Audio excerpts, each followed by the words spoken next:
Welcome to Break Free from Corporate, the only podcast dedicated to bringing you business success secrets from leading entrepreneurs with one thing in common. They left the corporate world, became their own boss, and are now living incredible lives. To access previous and all future episodes, visit breakfreefromcorporate.com and subscribe today. All right, well, welcome everyone. This is Gavin here from Break Free from Corporate, and I'm really excited today to bring you one of my special guests. It's a guy that I've known for a few years. I met at a business conference quite a few years ago through one of my mentors. His name is Scott Trevethan. Scott, are you there? Yes, I am, Gavin. It's great to be here. Oh, wonderful. Now, did I pronounce your name correctly? I hope I did. Did, mate. You pronounced it so well, I didn't even blink at it. It was great. Oh, good. That's excellent. Well, Scott, listen, it's really good to reconnect again after all these years. And I've been following some of your work on LinkedIn. And obviously, you've got an amazing business that you're running right now. What's it called again? Go Global. It's called Financial Fanatics. Financial Fanatics. Okay. So the Financial Fanatics, is that linked to the Go Global bookkeeping? Is that? Yes, it was a name change. So we were Go Global Bookkeeping, and now we are now called Financial Fanatics. Wonderful, wonderful. So we're going to get into that and how you got started in that and how that's all going and all of that in just a sec. I suppose for our listeners that are with us and hearing us right now, what they're super keen to hear, Scott, is your journey. How did you even get to this point? Because I believe you're a chartered accountant. You've worked in accounting firms or in other places in the past, and you've done the 9 to 5 like everyone. And obviously, at some point, you made a transition, didn't you? Absolutely. Why don't we open it up there?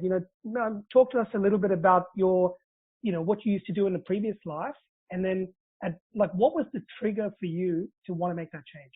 Yeah, absolutely. So I as you said, I'm a chartered accountant. I started off in the traditional route of working for a Big Four accounting firm, and then I wanted to, I guess, see how I could help businesses better. So went off and started my journey in industry. So I worked for a national engineering group, but that still was too much accounting and not enough coalface for me. So I went off to work for a tobacco company. British American Tobacco is what it's known as today. It was WD and H.O. Wills back in those days. Yeah. Yep. And there I was lucky enough to do a range of different things, right from financial accounting and then to internal auditing, which gave me a glimpse of an entire, very large, very well-structured organisation right across its whole depth and breadth. And then finally, I got a gig as a marketing manager in there. So, I saw that. Really, so you've done obviously accounting. You've suddenly found yourself in a marketing business-oriented role. What was that like? That would have been a slight change of pace for you. It was very refreshing, and it was great to know because I knew everyone from my internal auditing, and it's kind of like no one really likes the internal auditors, but everyone loves the marketing group. So. Yeah. Especially when it comes to free stuff and getting that sort of stuff. Oh, it was great. It was a great education, and it was, for me, it sort of filled in those blanks of business in general. And the whole time I'm going on this journey of, not deliberately at this point, of sort of filling in all of the gaps that I had in business and where I could best serve people and add value, I guess. Yeah, 100%. I mean, we're all trying to do something where we feel we're part of the solution, or we're adding value, or we're making a difference. And I guess with what you were doing, you moved from a accounting auditing to a marketing side of the business, and then you're able to contribute in other ways, more meaningful ways, and expand those skills.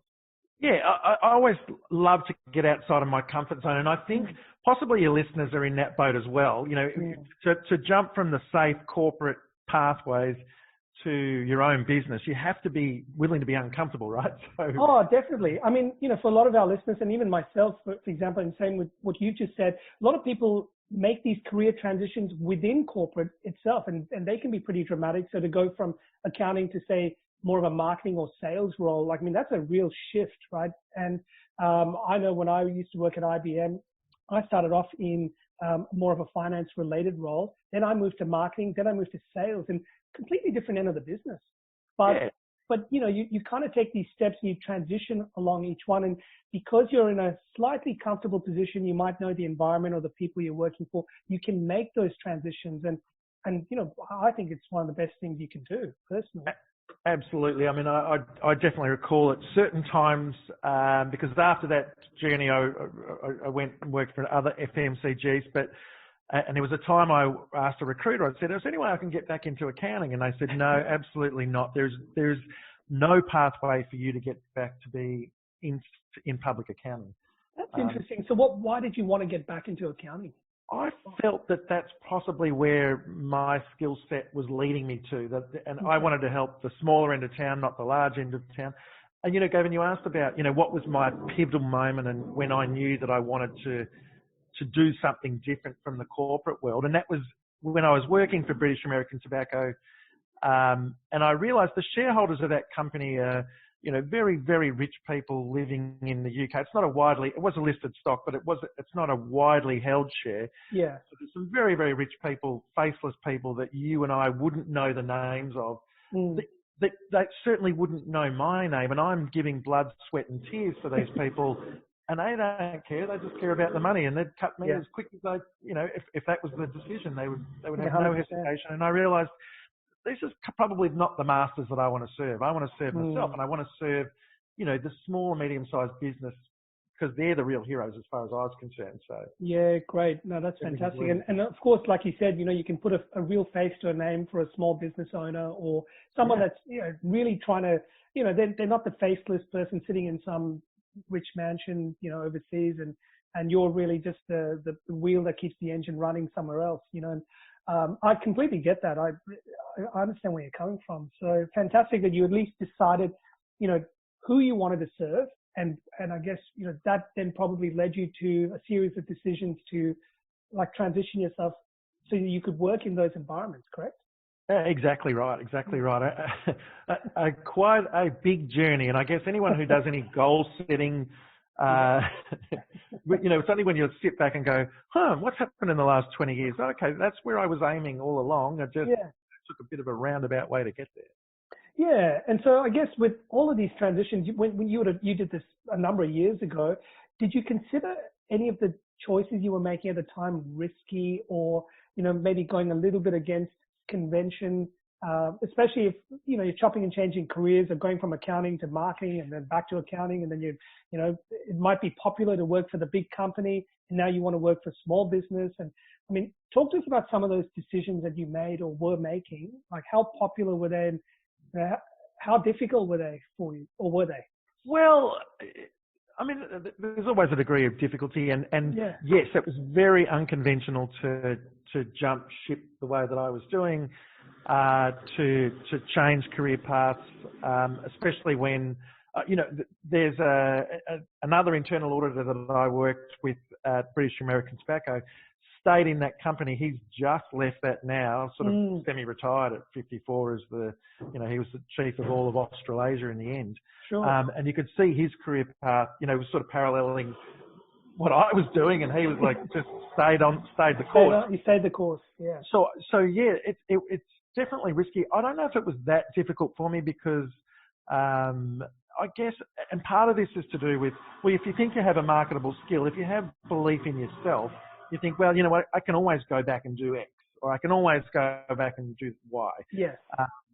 And I don't know if it's necessary, when I say marketable skill, I think it's more self-belief than anything else. So if you really are confident in the value that you can add to others, then you're not really going to stress too much about finding employment. I mean, even though there's obviously cycles in the economy where it's harder to get a gig if that's what you want to do. But I think that confidence really helps in your own abilities, really helps with those quick decisions to say, I'm going to change direction here completely. Yeah, and I think you just touched on something really important, because that confidence can be a big, big factor in making these decisions. So like you said, it's not a difficult thing, but it's a confidence thing. And I guess if you back yourself and you know that, look, if it doesn't work out, you can always go back to what you were doing. Yeah, exactly. Exactly. Yeah. Yeah, that's one of the things I get asked all the time, Scott, because obviously, what I do is assist or help people on the journey of starting their own business on the side while they're still working in their 9-to-5 job.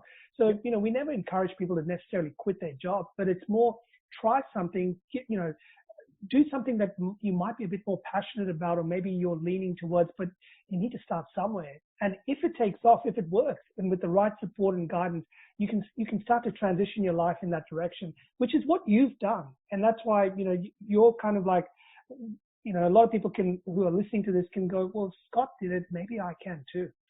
Oh, absolutely. Absolutely.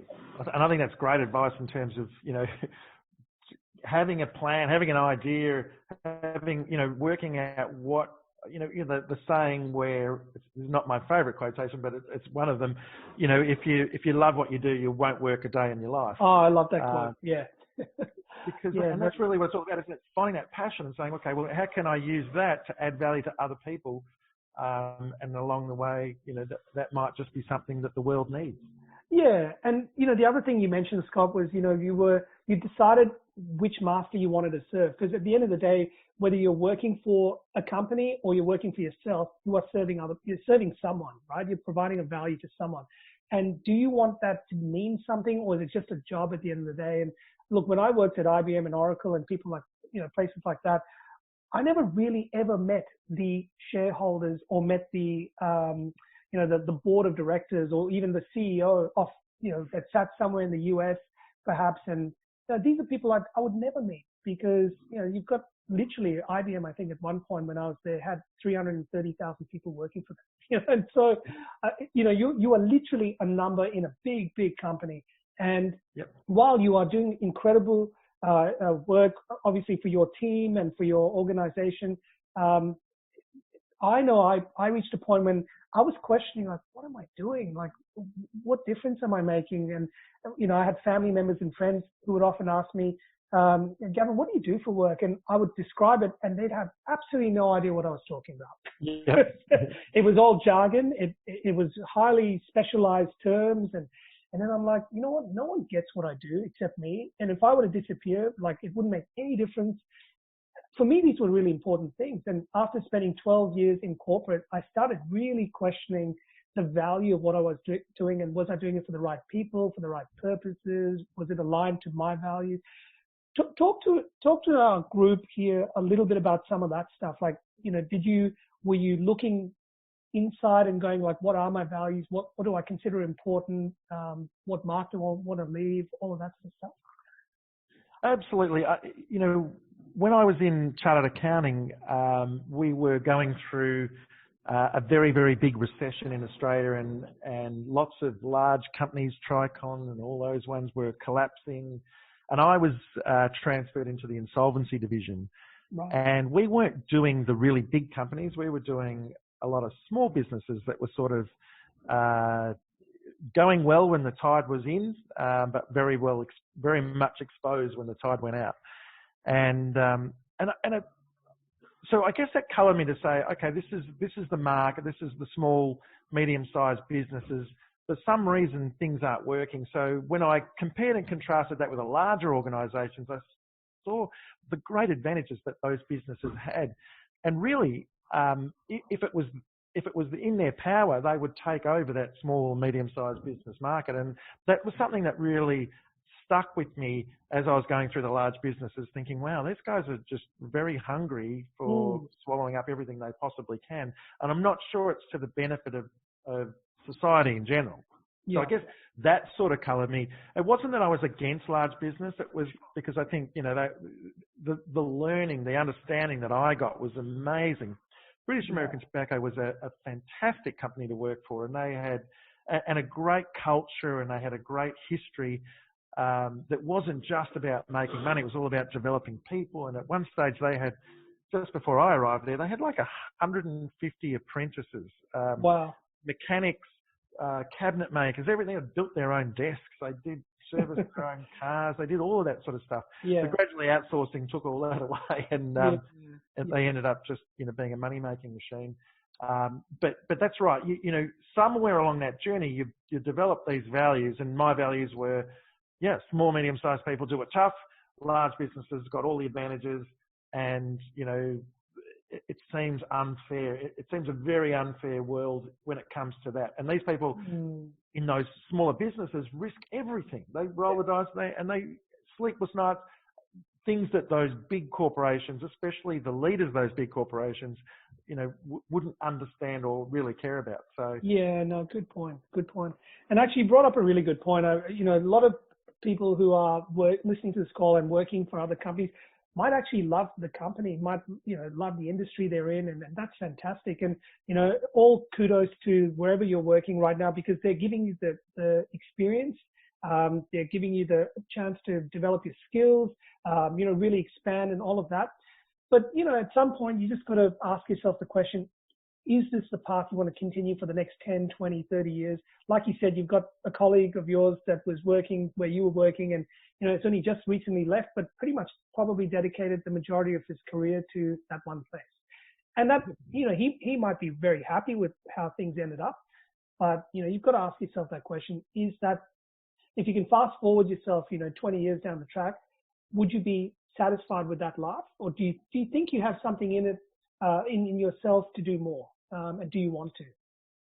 Yeah, absolutely. And I can't remember who said it, but, and it's not meant to be a sexist term, but it's, it was something around the vast majority of men live lives of quiet desperation. Yeah. Just translate that to the vast majority of people live lives of desperate. Yeah. 100%.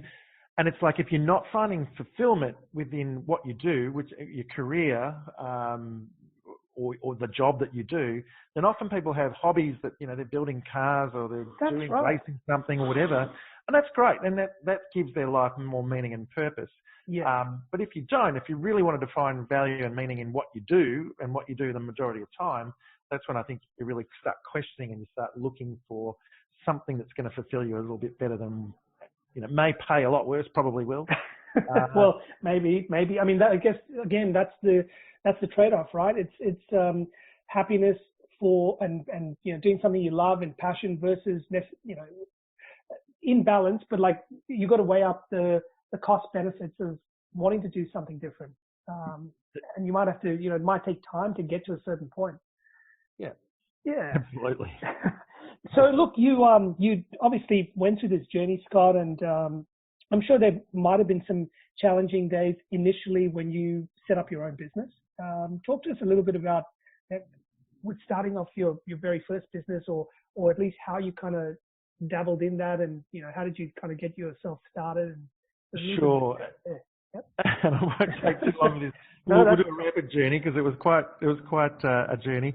So the first business idea I had was the Small Business Marketing Centre, and that was going to be based in every capital city, and it was going to help people do, small businesses really get that creative designs that they need and printing, all that sort of stuff. Anyway, that never took off. Didn't quite get out of business plan idea. Yeah. But what did take off was I wanted to start I was always passionate about hospitality, so I started a cafe, and it was called Rap City Cafe, based in Hawthorne in Melbourne, and this is back in 2001.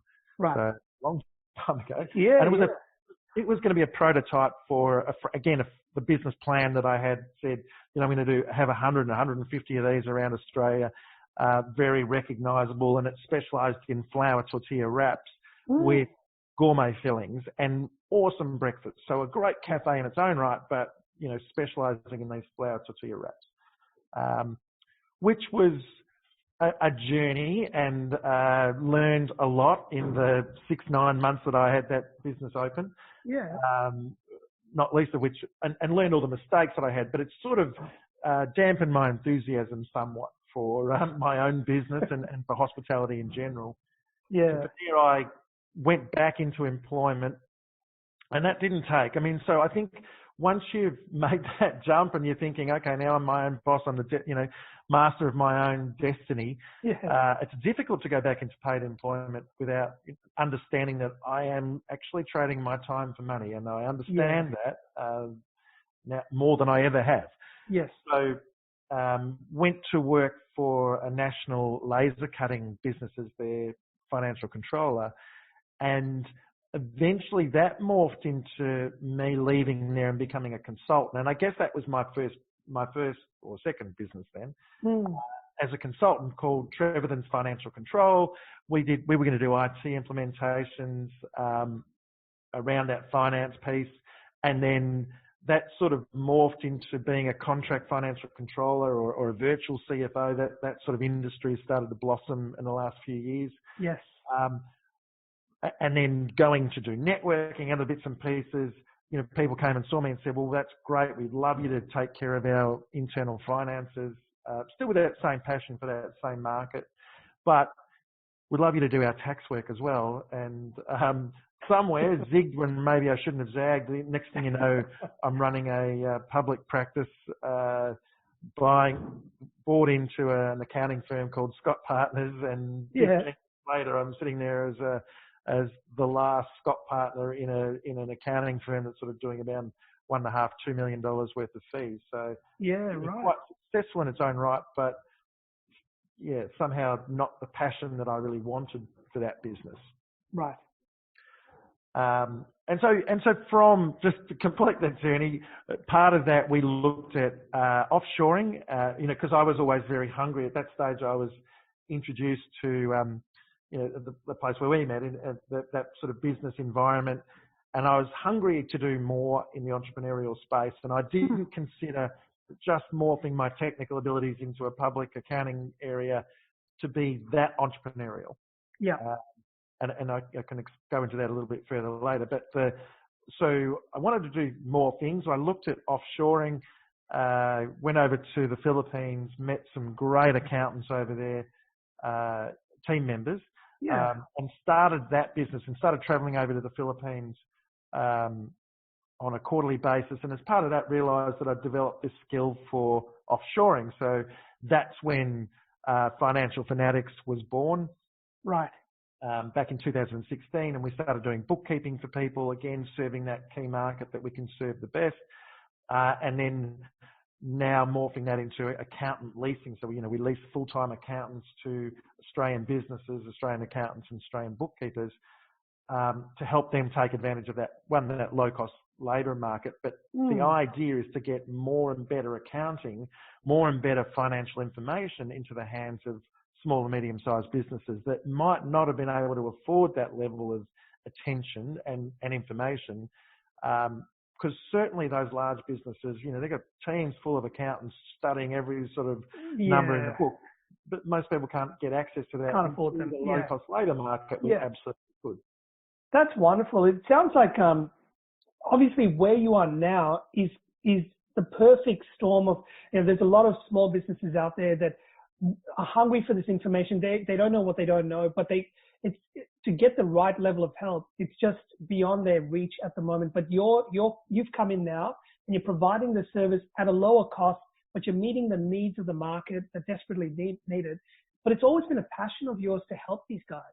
And it's really interesting to see how you arrived at this spot, because as you were describing this, I was just mentally noting the journey, because you like you said, you did the franchise thing and then you tried consulting, and the consulting kind of morphed. And really, to be honest, Scott, that is how I got started. I didn't leave corporate 13 years ago going, I'm going to be, running a program that helps people transition from the corporate world into business.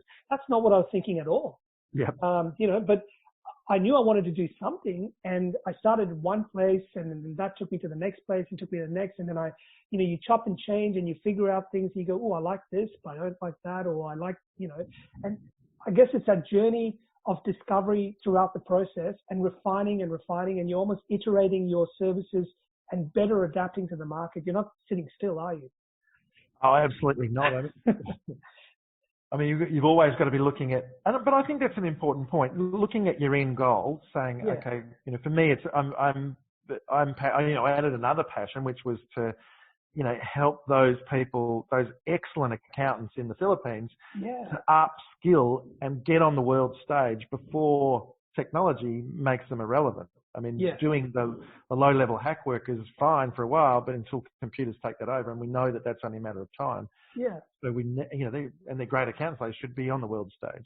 So that's that's a secondary passion, but the awesome. main passion being there, well, how can I serve people? And if what I'm doing isn't serving them enough or as well, then I need to morph and do something different to serve them better. So, yeah, and I love how you're tackling these different passions now and allowing your business as a vehicle to help you with it. So even helping develop the skill sets of these accountants in the Philippines, I mean, they would never get this kind of help from locally, right? They almost would be, it's like you're a godsend. You've come in here and you're providing this opportunity for them to expand their skills, work with clients here in Australia or wherever. And I mean, it's just a wonderful opportunity for you not only to help local businesses in Australia, but you're helping develop skill sets of accountants in, another place where they can make more of a difference. And you're kind of really sharing your wealth and knowledge in as many areas to help as many people as you can. Yeah, that's right. And it feels good to get out of bed Yeah. knowing that that's what we're doing. So we feel more, I mean, we are a for-profit business, but it feels great to have that underlying purpose, because at the end of the day, you want something to inspire you, don't you? Oh, 100%. And, where we met at our business conference many, many years ago, one of our mentors used to tell us, try and figure out your why. Why is it you're in business, or why is it you want to get into business, and what wakes you up in the morning? And, are you passionate? Do you feel alive when you wake up in the morning, or do you dread having to go to work? Yeah, absolutely. I feel, and those people that answer that question, because I want to make a lot of money, really have to ask the next question deeper. But why? Yeah. Keep going down until you get to the real, what really drives you, because money isn't it. Yeah, it is. That's right. Money comes and goes. And one of my mentors a long time ago, I think it was, I don't know if you know this guy, Dr. John DeMartini. Yes. I did his courses, and wonderful guy. Met him, and he used to describe money as just energy. It'll just flow from one place to another, but it'll go to the person who deserves it, or it'll go to a group of people that deserve it. And the minute you don't value it or respect it, it will leave you. If all you're trying to do is accumulate, it'll find ways to escape. It can't be held prisoner. It has to serve a purpose. It's just energy. It's nothing more than that. And people who try and hoard money or try to, if all their life is centered around just building and accumulating, at some point there has to be a balance. Almost like a market correction in their life. And so if the purpose of you building a business or working in your job or whatever it is to earn a lot of money, have a goal for it, have a purpose behind it. So it's not just to make money. It's, it's going to serve some purpose, because then you will attract all the right people to help you make that goal a reality. Absolutely. Yeah. Wonderful. Now you talked about technology a little while ago. Obviously what you're doing is trying to enable skills and sharing and all of that before technology makes some of that redundant. And we're seeing the changes happening. How in the last, say, 20 years that you've been, or more, that you've been involved in business and in your field, how have you seen technology, really come a long way? Like, how has it shaped the environment you're in? Wow. Especially, like, I'll just speak to the accounting world, because that's obviously where my experience and business is in. Yeah. I remember vividly going to a MIOB conference. It was in a place called Literariatas, a great little Melbourne institution cafe in Melbourne, and they demonstrated for us something that was going to be known as cloud accounting, and it was, there was about a 1 second delay between when you did a keystroke, because it was this new thing called software as a service, which was where you didn't have a floppy disk or a CD to load on your computer. You actually accessed the internet thing, but very, very slow speeds and very difficult. And I'm not quite sure whether, trying to build off old platforms, all that sort of stuff. But MIOB were really excited about it, and we thought, well, that's great. That could be really good. I hope it happens. Unfortunately, MIOB sort of kind of shelved that idea. Big mistake. Yeah. So that forced Rob Drury to come in with Xero. I know, and he cleaned up. He developed cloud accounting because MIOB wouldn't. Yeah. And that's what I think is important to remember. And he didn't want to, but he had to. Yeah. So Xero was born, and Xero was the absolute game changer. And it sort of coincided with faster and faster internet download speeds, all that sort of stuff, which helped. But it was such a game changer because all of a sudden it opened up the possibility. It opened up collaboration between clients and accountants and bookkeepers. So that three-way collaboration. And it sort of meant all of a sudden people said, hey, we don't have to be in the same room anymore. So I know. the same way that Zoom has been, really come to the forefront of late, people realise that, okay, we don't have to, I don't have to get a disk. I don't have to worry about transferring this file. And that meant, well, if we can start working from home, then we can start working offshore much more effectively as well. So that's been a massive game changer. Wow. The other game changes, I guess, have happened around how do you get that information. So, there was without going into too much detail, but there was a product called BankLink.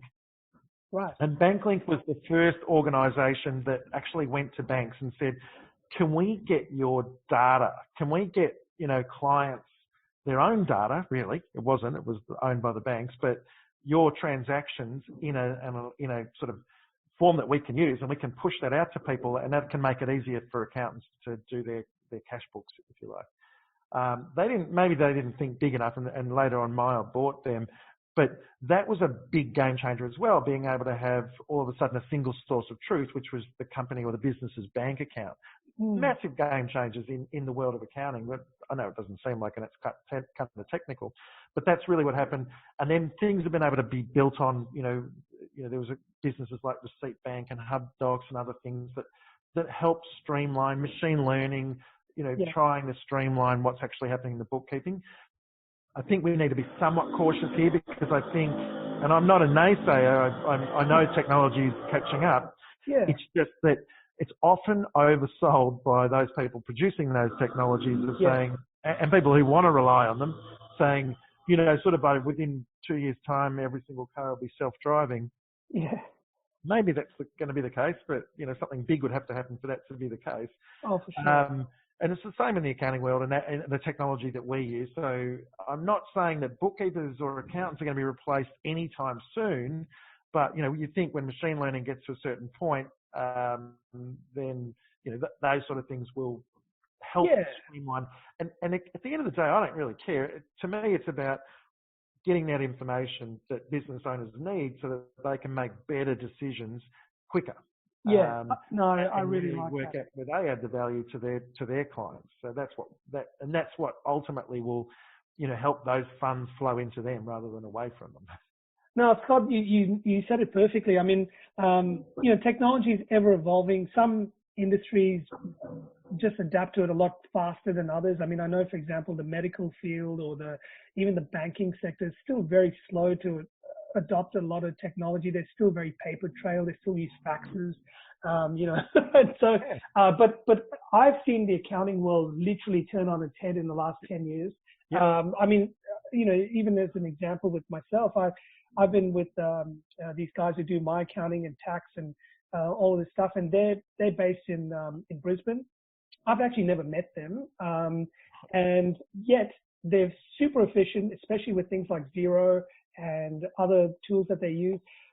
Really efficient, great service, and you know what? At the end of the day, as a business owner, I just want the job done. And if it can be done efficiently, effectively, with the right accountability, all of that, I'm happy. I don't need to be in someone's office. Someone doesn't need to make a time to meet me in person.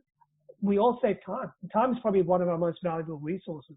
So, I hear what you're saying. I just think as long as you're working with technology, you're keeping abreast of the changes, and you're still working towards your end goal, go with the flow. Yeah. Don't see technology as a threat or anything like that. For all of our bookkeepers and people out there that are starting a business in that field, you're okay. You're okay for now. I mean, I always put a litmus test on any of the new technologies that come in saying, is this going to give me the ability to give more value to my clients? Or is it going to try and push some of the stuff back to my clients? And I think we've got to be a bit wary of that, because sometimes you see the technologies and it's like, oh, okay, so now I'm going to get the client to do half of my job. Or take on a portion, and it's like, well, no, that's not going to work for me. So we need to make sure that we don't see that pushback, because really not serving them. And it, you know, as you say, if you stay true to your purpose and saying, I just need to add as much value as I can, then use the tools to do that. Absolutely. No, definitely. And so let's talk about, you know, some of the, obviously the lessons you've learned, you know, having gone through all of these changes, getting into business, and, you know, your life is where it is today. If looking back now, if you were talking to some of the people in our audience and wanting to share some of those, maybe some, I don't know, gems of things you've picked up and maybe you might do differently or maybe not, but, you know, what were some of those things that stood out for you? Like, what were like the hard lessons you might have learned in making these transitions and wanting to start your own business and get to where you are now? Like, maybe just talk to us about either some mistakes you might have made or things you've learned that you definitely want to pass on. Yeah, absolutely. I think trying to, and to me, sometimes it's really difficult to surround yourself with or to find a mentor, or to find someone who is in that same industry or you know, and as I say, sometimes it's really difficult to do that. Yeah. Because I know when I went alone, I just said, with the cafe was a great example where, I don't know if this can possibly be any noisier. That's perfectly fine. Where I wanted to actually take someone else's concept that had a great cafe in Sydney and franchise that down in Melbourne, and I went to them and said, you know, can you help me? Let's do this together. And they sort of said, no, we're going to do it by ourselves. And they never ended up doing that. And I sort of said, okay, I'm going to do it by myself. I think I know enough. I'm going to go for it. I think that's been a danger. Sometimes it's unavoidable, and I am willing to take that risk, and I am willing to act. And I think that's another thing that I see of people where they don't take that first step. Just something holds them back. But you do have to make them. But yeah, so one of my lessons would be definitely try and surround yourself with people who've done this before and listen to them. Like, take their advice on it. You know, they may be stuck in their old way of doing things, but they have so much wisdom that you can get, and then add that to your wisdom and you know, build something that's completely different. But at least you'll have taken that on board. Yeah, that's a really important point of just taking that first step. You know, that very first step it literally is the hardest thing for a lot of people to do, because it is that step out of their comfort zone. But then you realize when you've taken that first step, the next step and the next step after that becomes easier because you've done that first step. And, you know, if you're operating as an entrepreneur or a business owner on your own, it's a lonely world out there, isn't it, Scott? Like, it's hard to do things on your own.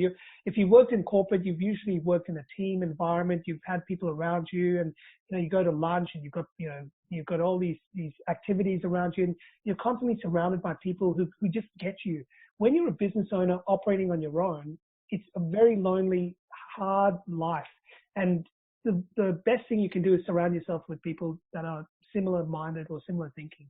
Absolutely. And don't rely on your spouse, your life partner, your family to necessarily fill that gap for you, because often the business is something that's taking you away from them rather than adding.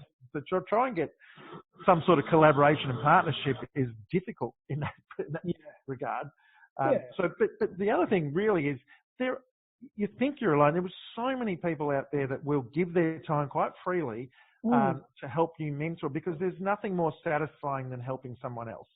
And, you know, all you need to do is be bold, reach out, and you'll be amazed at the number of people that can come to your aid or at least come, you know, that will fill in that role as a mentor. I think it's something that I haven't done enough of over the last 20 years, and I wish I had done more. Well, see, that's a big learning right there. So, you know, what I'm hearing is if you could go back, you probably would have taken on more learning from people who are more experienced or have done things, and maybe gone to other mentors or join other groups, and you would just done more of that sort of stuff. Yeah, I mean, just because they don't have experience in what you're trying to do, or maybe their values were different, or maybe their target market was different, doesn't mean you should discount them. And that's what, you know, I was sort of sitting there going, I'm trying to do something different. So, I can't have a mentor in anything. Well, I think that was the wrong approach. I really should have, looked for people that could have guided me better. And, I'm trying to relate this back to the corporate world, right? Because guys are listening on this call are like, well, I'm still stuck in my 9-to-5 job, right? Yep. And so how do I even start to associate with people that are doing things differently? Well, as an example, like when or when you moved from accounting to marketing, or when I moved from like a finance role to a marketing sales role, the only way I was able to do that was having contacts and friends and people in the same company, but doing other jobs, doing other things. And the more I spend time talking to them, so it's not like accountants hanging out with accountants, because it's a very small circle, right? You're not going to learn how another part of the business works. But once you start expanding, even within your own company, you start hearing what other people are doing in the same company. And you go, gee, that's interesting. Wow, you get to do that with those clients. You get to travel here. You get to, it's a different world. And you go, I wouldn't mind trying that. And that could be the first step. The first step is just getting out of that little comfort zone and finding out what is possible, even within your circle. And it's no different than when you're in business. If you're trying to do something, just because, let's say, you're running a bookkeeping practice, but you come across someone who's running a music school, or someone who's running a karate school, or something completely different, you can still share ideas, and you can learn business skills. You can talk about things that are working, and there's always common ground, isn't there? Absolutely, you can. And I was just thinking, one of the best things that when you're in corporate land, one of the best things you can do is have that inquiring mind. Ask questions. Really listen. People will tell you stuff if you ask questions. Yes. And be genuinely interested in what their answers are. No matter the quiet guy in the lunchroom, whatever. Yeah. Ask some questions about what he does, how he does it, what are they doing, because sometimes you get really, siloed off, don't you, in corporate world? It's like, you do. We don't talk to other departments. We don't, they're higher than us, or they're more high and mighty, or that's right. Talk to them. Just talk to them. Well, exactly. I mean, I remember like there was always this us and them between departments or between, different areas of the business. And it's a wonder that the business even, moved along, but because it was such a big juggernaut, it could. But in small business, you really have to form those partnerships. So whether it's with your accountant, or whether it's with, a supplier, or whether it's someone that's, your first 1 or 2 clients, really get to know them, like understand where they're coming from. And if you can help them succeed, your reputation will start growing. People will start talking about you, start getting out there a bit more. I think that's really good advice, Scott. So you did mention early in the call about, having goals, or having some sort of a vision of where you wanted to be. Talk to us about how important that is for someone who's looking to start off in business, for the first time. They're trying to evaluate where they want to take their life in a different direction. How important is it to have a vision, to put some goals and some markers there? Well, it's absolutely essential. There's a great quote in Alice in Wonderland. I'm sure everyone's aware of it, where Alice asked the Cheshire Cat, where do I go? Or which way do I go? He said, where are you trying to get to? And she said, I don't really know. And he said, well, it doesn't matter which way you go. I think business especially, but life is like a sea, and you're on it. And if you've got no clear idea of where you're trying to go, you'll just up and down, round and round. It doesn't really matter. A vision is the thing that really sets everything in motion. And it doesn't have to be like, I think sometimes we, especially 10, 20 years ago, we got fixated on this business plan. You can't do anything unless you have it. And especially in corporate land, where things like business plans are so regulated, and it's like, okay, well, I can't do anything until I've got a formalized 50-page business plan. But even the business plan is just the details, or just your idea, and how do you want to give God a good laugh? Create a plan or something, description. But the end goal, it's really, this is what I'm trying to do and why I'm trying to do it. And I think that why is really important as well. It's not, your vision isn't, I want to be a millionaire, I want to be a billionaire, I want to sail in 10 yachts. That might add colour to what you're trying to do. Yeah. But your vision is really about, okay, this is where I see this business. This is how I see myself in that business. And this is why it's really important to me. Because if you nail those things, and everything that I've done, whether it was from the small business marketing centre right through, the cafe, Trevethan's financial control, and into Scott Partners and Go Global / Financial Fanatics, it's all been about, starts with a vision, starts with my end point in mind, and that's where I'll travel along. Yeah, and life is a journey, so I mean, at the end of the day, it really doesn't matter what you do, just enjoy the journey, because part of it is not about getting to the destination, it's about how you get to the destination. I know, for example, just to change tack a little bit, it's almost like going on a trip, going away. You build up this anticipation, you know where you want to get to, you work out how you're going to get there, but it's you're excited about the journey. And as long as you can remain excited, it's going to be a great trip. Now, sure, there'll be some things that go, up and down in that trip, but even when you come back from that trip, you'll always remember the journey, you'll remember the experience that you had. And so I think it's like you said, don't get too fixated on the, the necessarily making the money and owning the yachts and the cars and all of that stuff, because they're the spoils that come with doing all the right things. But it's why you want to do it, how you're going to do it, and then doing it, taking that first step. And yeah, those things will come. If you do all the right things and you deserve it, it'll happen for you. If not, may not be the end of the world, because maybe what you thought you wanted to achieve, the material stuff, wasn't really what you wanted. It was someone else's visions that you were taking on, and you thought, well, I need to do the same thing. But sometimes it doesn't work out that way. Absolutely. Yeah. I've really got no doubt if I'd stayed the corporate path, I would be financially better off than I am now. Yeah. I'm not convinced that I would be better off financially in 5 to 10 years' time. Yeah. But that's the nature of what we do, and the incredible optimism that an entrepreneur has, right? So, yeah, 100%. So, no, that's really, really very good advice. So the goal setting, having the vision, and remember we were talking, Scott, about what's holding people back. You're right when you talk about the business plan. I remember there was a lot of people that would always say to me, "Oh, look, I'm just waiting for the right time. I'm putting my business plan together." I'd bring them up 6 months later, they're still working on their business plan, and then I really quickly realized they're trying to do this 50-page business plan, which was probably something they've seen or expected to put together from corporate, but in small business, I say to people, on one piece of paper, like a couple of paragraphs, just that's it. Just have something really, really clear on what it is you're trying to do or achieve. Have a couple of goals in there and start working. Like don't spend too much time on the plan, because you can plan forever. And a plan's no good unless you act on it.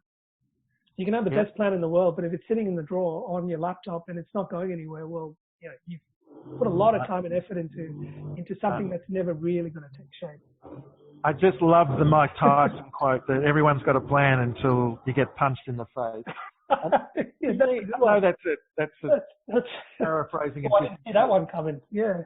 But it's such a truism about business and everything else. It's like I wouldn't get too wrapped around the axles around the business plan. I think it's good to flesh out some things, but it really starts with that vision, what you're trying to do and why you're trying to do it. And as you say, just a couple of goals on there, and that's all you need. That's all you need. You don't need to know how you're going to fulfill that vision. You just need to know what it is that you're trying to do. Yeah. And then everything, and the other thing I guess is important is, it's been explained to me like if you're swimming in a triathlon or something along those lines, and you're in a swimming league, there's buoys that you need to go around, and so you swim hard, and every now and then you need to stop and look up and make sure you're still on course. Yes. Am I still on direction towards the goal that I'm trying to head? So I think that's important as well. Yeah. Not only knowing where you want to go, but knowing where you are now, and are you still, because it's very easy to get furiously busy, isn't it? I'm doing a lot of stuff, but am I any closer to my goal? Is it, is that still the goal that I have? So. Yeah. And be prepared to make course corrections. You nailed it when you just said it there. Like, you can get really, really busy doing things. Every now and again, it's good to stop and pause, because we get caught up in our business. And if you're, someone who's looking at getting into business, or you've just started a business, you can get, when you're starting off, you typically, most of the time, are going to be the business. It's all around you. So you just get furiously busy in the business, doing all the work.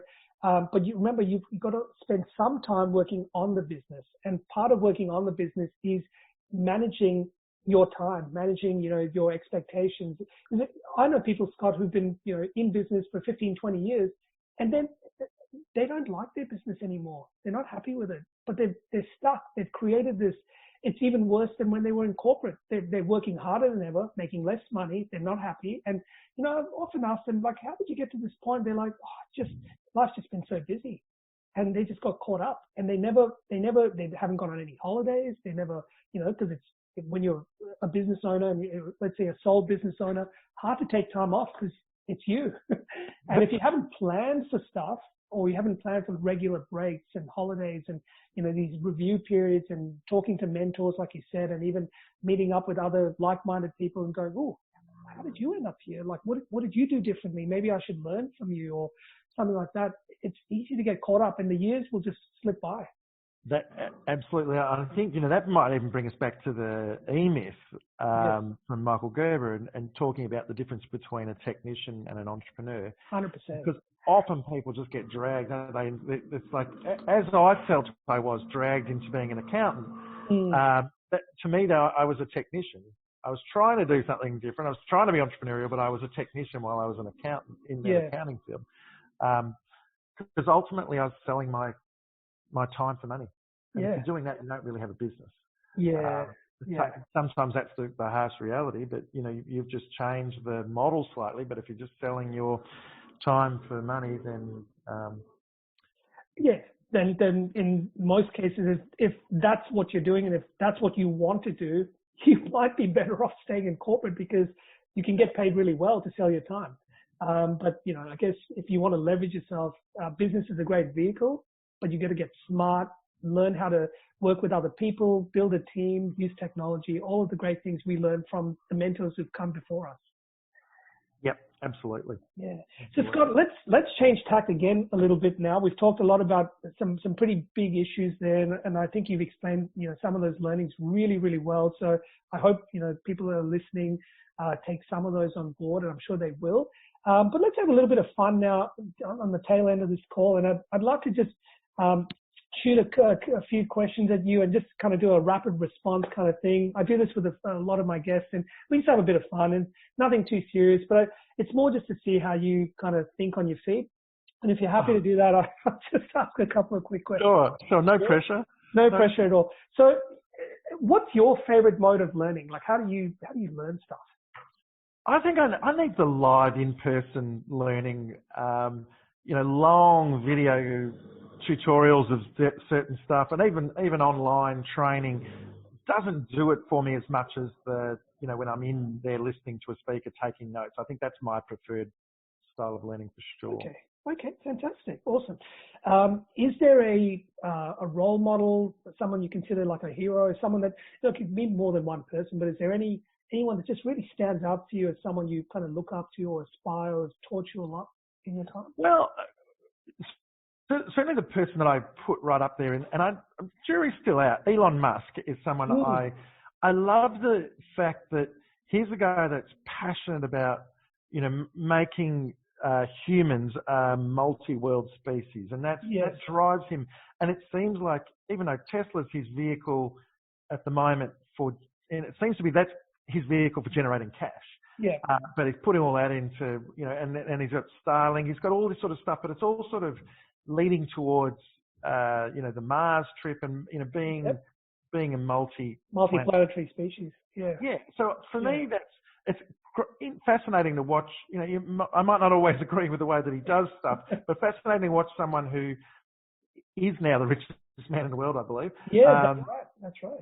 But you know, and you talk about money flows, and you know, and you can see how he raises money every now and then, doing great. Like he did a thing with caps. I think this was for SpaceX. And when they were trying to raise more money, someone said I need to raise 500 grand, so he sold 500 grand worth of caps, and then he did the same with flamethrowers.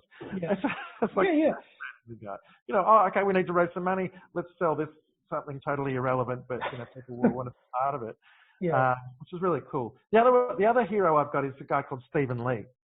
Oh yes, okay. So tell us a little bit about Stephen Lee. Stephen Lee was I don't know if he was the first, but he certainly was one of the best skiers that we ever had. And everyone I talked to about Stephen Lee, they don't know who he was, but he won a World Cup downhill, which was a big thing for Australians to win, because you know we don't come from a very snowy country, especially back in the 80s. So he was a legend, and I had the pleasure of meeting him. But just from a guy who's been able to pivot, you know, he now has a business in Japan and does backcountry tours, and he's just so attuned with nature, with his special skills, and just living the dream, really. And awesome. You know, he inspires me from that. Fantastic. That's great. Thanks for sharing that. Those are awesome people. Now, what about I know you've mentioned several quotes.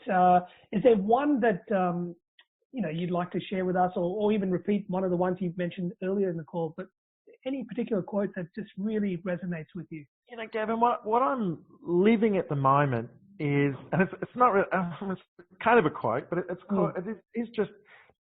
what it is. Because it's such a powerful phrase, which is all about acceptance, all about being able to move on from things, being able to, you know, take it or leave it kind of thing. To me, it's really resonating at the moment. It is what it is. It doesn't mean that you're not hungry to change things. It just means, okay, this is the way that is, and if that's the path that I'm on, then that's the path that I'm on. Yeah, fantastic. Great. Now, there's so many ways you can even interpret those 5 words, but yeah, very, very powerful. Scott, any particular cause that you're affiliated with, or charity, or anything like that you'd like to either call out on this call over here, so people kind of know a little bit about what you support? Thanks, Gavin. I'd love to. Hands Across the Water is a charity that I'm involved in, deeply passionate about. It's helping disadvantaged youth in Thailand, of all places. You know, started out of the tsunami in Peter Baines, and they do charity bike rides, which has been possible of late. I'm about to enter this in the month of June, a 30-day challenge, and I'm going to do some sort of Big Brother type of be in a house for 24 hours, and I'm going to live stream that. It's going to be funny, but it's the Hands Across the Water charity. Fantastic. Yeah, and I'm well aware of that charity. It's such a great cause, and good on you for doing something like that. Good luck in June. Thank you. And look, the last one is more the lighthearted one, but it's I guess for people who don't know you too well, is there anything weird or quirky or something that perhaps, you know, you're okay to share with us, and just to let us all know, hey, you're just a human being, you know, and you've got some funny sides to you. I'm going to say, is there anything not weird about me? Oh, not weird. Okay. I've just bought a catamaran, cruising catamaran. I'm planning on sailing around Australia and around the world in that thing. Oh, wonderful. Yeah, I mean, yeah. Is that now, just on that, is that something you've always kind of wanted to do? Is that like a little boyhood sort of dream? Was that something? No. Not really at all. It's my father passed away late last year, and it was he was always. I've been a sailor, and I know it was something that I don't know how the seed came in there, but I thought, you know, would this be really cool? I mean, I love sailing, and I love, you know, seeing the coastline of Australia would be amazing. Can I do this? And then sort of you start filling in all the blanks and go, actually, I can. And I bought a boat, and pretty soon it'll be parked in front of my apartment, and it'll be just amazing. Fantastic. Good. Well, again, having a goal, having a vision, and then work out the how once you've done that. Exactly. I love it. That is excellent. Thank you for sharing. That's brilliant. Now, where to from here, Scott? So you've got this amazing business. You've got people that are working for you offshore. You're developing their skills. You're doing some great work. It's enabling you to live this lifestyle, and you're involved in charity work. You're going to be sailing soon, and all that. What else? What's on the horizon for you? Well, definitely, Financial Fanatics is a very big part of my life, and it's we really want to serve. Our big, hairy, audacious goal is to be serving 10,000 clients here in Australia. So we're just going to be an Australian, serve Australian businesses. Mm-hmm. And we have a long way to go. And to do that along the way, we're going to need to be disruptors. We're going to need to do things differently and bigger. So it's an exciting journey that I'm on for that. So that's kind of the where you're headed. Yeah. Where, And do you do a lot of talking or speaking? Is that something you see yourself getting into more, like maybe writing a book? I mean, you've got some great wisdom and knowledge to share. I mean, is that on the cards? Can we expect that anytime soon? Well, absolutely you can. That's really true. So I've just written a book called Unfunk Your Business Finances. That's just come out. And that's really for small business people to really understand a little bit more about what their accountant's talking about, when their accountant's explaining, how things will, and also how they can build a finance team and, including your bookkeeper and your accountant, maybe internal accountants, but also how you can work better with your external accountant as well, because I see that as a real stopping point. And also, about what the end point of business. So it's a very easy read. It's got lots of, stories and anecdotes in it that make it a nice diagram. So it's not a heavy read. It's not a textbook by any stretch. Good. So that's a book. I am doing some more speaking, lots of YouTube videos coming out, including ones from the boat, which will be great, under my brand, The Modern Accountant. Fantastic. There's a lot of plans coming, Gavin. Exciting. Well, we all look forward to keeping in touch and, seeing all this develop and getting inspired as well. So tell us, as we wrap up, Scott, how do people get in touch with you if they're interested in finding out more? Let's say, we've got some small business owners that are listening to this call, or someone who's looking at getting started into business. Maybe they want to just grab a copy of your book or reach out to you. What's the best, or how do people do that? Probably the best and easiest way is to go to our website, which is financialfanatics.com. Mm-hmm. Because there's all the links to book a meeting with me, to get the book, to all of that sort of stuff is on there. I'm also on LinkedIn.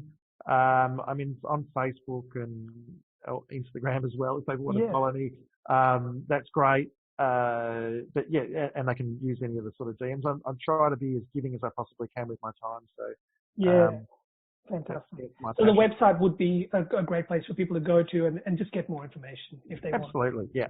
And those links to the socials are on the website too. So awesome.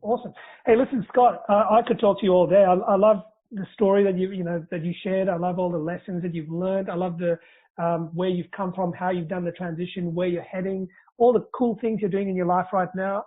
It's fantastic. And to think that we met at a business conference several years ago, kept in touch, is also another reason why, for people who are listening, if you start associating with the right kinds of people, you just don't know when and how you might connect in the future, how things can lead you in different directions. So, Scott, thanks for taking the time to come on this call and just talk to us. It's been my honor, Gavin, and an absolute pleasure. Thank you so much for having me. Yeah, you were very welcome. All right. If you like this podcast and would like to understand a little bit more about what was just discussed, then you're in luck. Simply head over to breakfreefromcorporate.com and we have a fantastic bonus gift waiting for you to download. All we ask in return is that you leave us a review on iTunes and or Stitcher, whichever you use. And lastly, help us share this podcast around with your friends, your colleagues through Facebook, Twitter, Google+, or LinkedIn. We truly appreciate all your support and we look forward to seeing you on the next episode. Thank you for listening to this podcast episode of Break Free from Corporate. Once again, to access previous and all future episodes, visit breakfreefromcorporate.com and subscribe today.